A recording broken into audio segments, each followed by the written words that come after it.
Assalamualaikum warahmatullahi wabarakatuh. Perkenalkan, saya Sifa Sidratullah dengan NIM 2100637 dari Prodi Bimbingan dan Konseling. Di sini saya akan menjelaskan tentang AUM umum. Pengertian AUM umum. AUM atau alat ungkap masalah umum merupakan salah satu jenis teknik non-tes yang digunakan oleh konselor untuk mengungkapkan masalah-masalah umum yang dialami oleh konseling.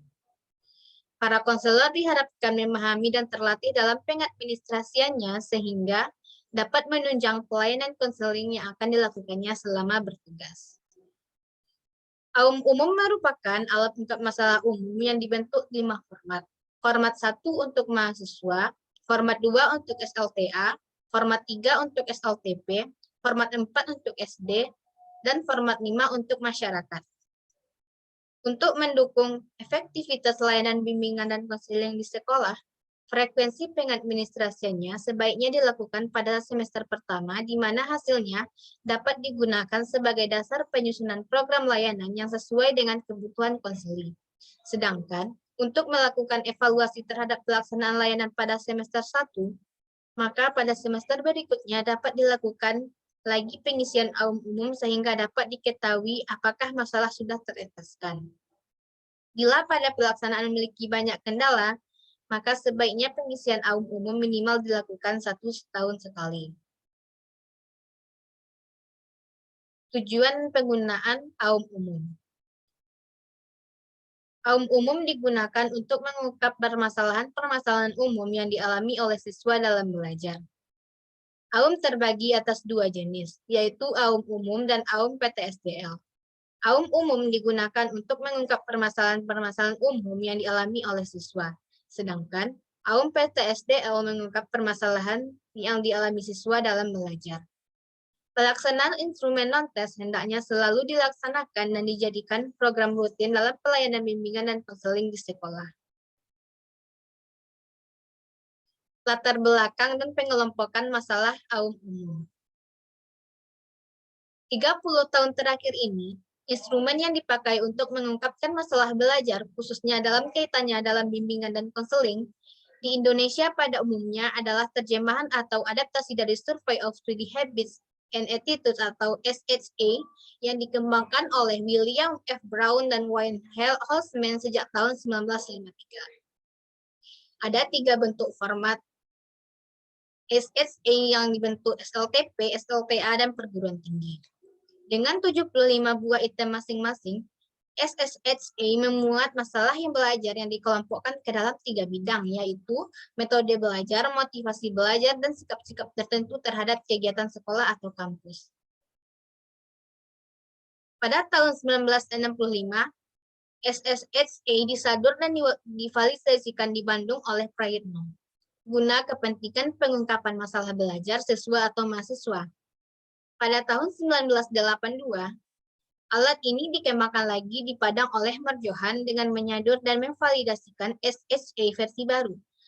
Alat terakhir yang merupakan SSHA versi baru itu berisi 100 buah item tentang sikap dan kebiasaan belajar yang memuat 4 bidang masalah belajar, yakni penyelesaian terhadap tugas, cara belajar, sikap terhadap guru, persepsi terhadap pendidikan pada umumnya. Alat dengan bentuk yang terakhir itu lebih dikenal dengan nama pengungkapan sikap dan kebiasaan belajar atau disingkat PSKB. Berikut adalah bidang-bidang masalahnya untuk format SLTP, SLTA, mahasiswa dan masyarakat. Alat ungkap masalah ini didesain untuk mengungkap 10 bidang masalah yang mungkin dihadapi oleh klien. Ke-10 bidang masalah tersebut adalah jasmani dan kesehatan, diri pribadi, hubungan sosial, ekonomi dan keuangan, karir dan pekerjaan, pendidikan dan pelajaran, agama, nilai dan moral, hubungan muda-mudi, keadaan dan hubungan dalam keluarga, dan waktu senggang. Langkah-langkah pengadministrasian AUM umum. Yang pertama, perencanaan. 1. Menetapkan waktu, sasaran dan jumlah peserta didik yang akan mendapat layanan asesmen. Yang kedua, menyiapkan buku AUM umum sesuai jumlah peserta didik. Yang ketiga, menyiapkan lembar jawaban AUM umum sesuai jumlah peserta didik, menyiapkan ruang dengan situasi tenang, pencahayaan baik, serta kursi yang nyaman. Yang kedua, pelaksanaan yaitu memberikan verbal setting sebelum mulai atau menjelaskan tujuan, manfaat, dan kerahasiaan. Yang kedua, meminta individu menyiapkan alat tulis. Yang ketiga, membagi buku dan lembar jawaban AUM umum. Yang keempat, memberi instruksi cara pengerjaan AUM umum. Yang kelima, menginformasikan bahwa pengerjaan AUM umum tidak memiliki batas waktu, akan tetapi peserta didik diminta bekerja dengan teliti, sungguh-sungguh, cepat, dan tidak membuang waktu. Selanjutnya, melakukan pemeriksaan ketepatan peserta didik dalam cara mengisi AUM umum. Dan yang terakhir, mengumpulkan kembali buku dan lembar jawaban hasil pengisian. Lembar jawaban yang dikumpulkan diteliti apakah telah dikerjakan dengan lengkap. Langkah yang terakhir yaitu pengelolaan hasil. Konselor melakukan pengelolaan hasil AUM umum dengan melakukan perhitungan secara kuantitatif menggunakan format tabulasi pengelolaan dan rumus yang telah ditetapkan. Berdasarkan hasil pengelolaan secara kuantitatif, konselor melakukan analisis kualitatif. Pengelolaan hasil AUM umum harus dilakukan paling lambat 1 minggu setelah pengisian. Kesegaran pengelolaan hasil AUM umum akan menjunjung asas kekinian dalam bimbingan dan konseling. Pengelolaan hasil menggunakan format khusus. Latihan penyelenggaraan AUM umum. Layanan orientasi dan informasi. Informasi umum. Data kelompok atau yang menyangkut siswa satu kelas dipergunakan untuk memberikan informasi kepada seluruh siswa tentang mutu kegiatan dan masalah-masalah belajar yang mereka alami secara keseluruhan dan format klasikal. Tujuan kegiatan ini ialah yang pertama, agar siswa memiliki wawasan dan kesadaran tentang mutu kegiatan belajar serta berbagai masalah belajar yang mereka alami.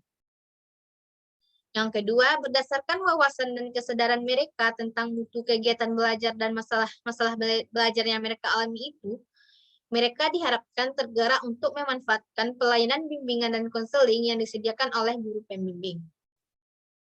Yang ketiga, siswa yang bermasalah diharapkan mencari bantuan untuk pemecahan masalahnya itu dari tenaga ahli yang tepat.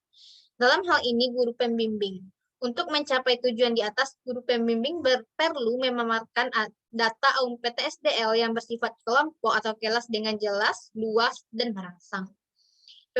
Pemaparan tersebut perlu didahului dengan penjelasan tentang tujuan-tujuan yang hendak dicapai atau tujuan-tujuan tersebut di atas. Kemudian dilanjutkan dengan penyajian data AUM, dilengkapi dengan tanya jawab, diskusi, contoh, dan penjelajahan masalah secara lebih mendalam.